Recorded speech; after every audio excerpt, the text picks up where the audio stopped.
There are three things that are always going to make me cry: Clydesdales, fighter jets, Optimus Prime saving the day. Why? Because one, I love a hero, and two, I think all of them are the idea of meekness. They're strength restrained. So often we think that meekness is weakness, but it's actually strength under power. And this past year, God answered so many of my prayers in some of the most amazing and abundant ways. However, I was praying to be able to see the Clydesdales. I wanted to be able to see the Clydesdales. I looked up their schedule and I was like, oh, like I want to see them in the Christmas parades because they're just so pretty. And especially when they're decorated in their Christmas stuff. And I was like, I just want to go and see them. And they weren't. Every time I tried to get there, like they were supposed to be in the Deland parade and then they weren't because of the rain. And so I was like, okay, it's fine. It's fine. I won't see the Clydesdales. But God reminded me, like, no, remember when I told you men have to go to the mountains, men have to go to the places. Women get their prayers answered in the daily. God brings the answer to prayer to them because we are his daughters. He treats us differently. And the Bible, I will say, is monopolized by a lot of men's prayers answered because that's just what has been documented more than anything else. However, there's so many places where we do have God's daughters, his the women's prayers answered as well. In fact, there's no place in the Bible that a woman's prayer was left unanswered. And we overlook that because we look at all of the other major stories that are kind of more miraculous to us because they had to go and seek. And the common part of us having our prayers answered in the daily is kind of overlooked because it's easy. It's easier for how he meets us.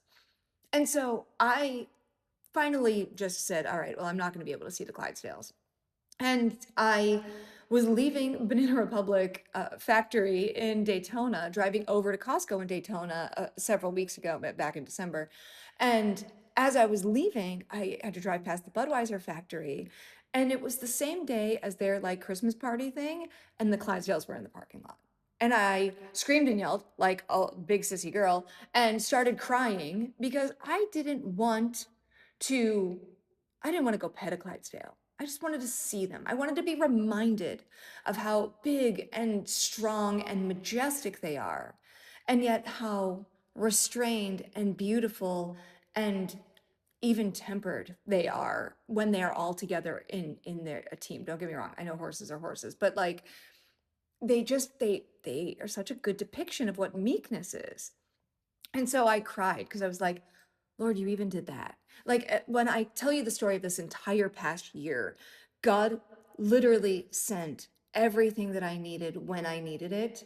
Not a moment before, not a moment after. Even the house that I'm living in right now, um, it wasn't, it was brought to me as like, hey, do you want this house? What? Yes, I do.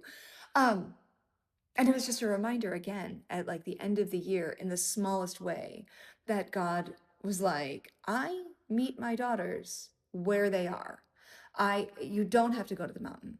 I bring all of the answered prayers to you in the midst of what you're doing in daily life. So you just need to be obedient and continue to walk in obedience.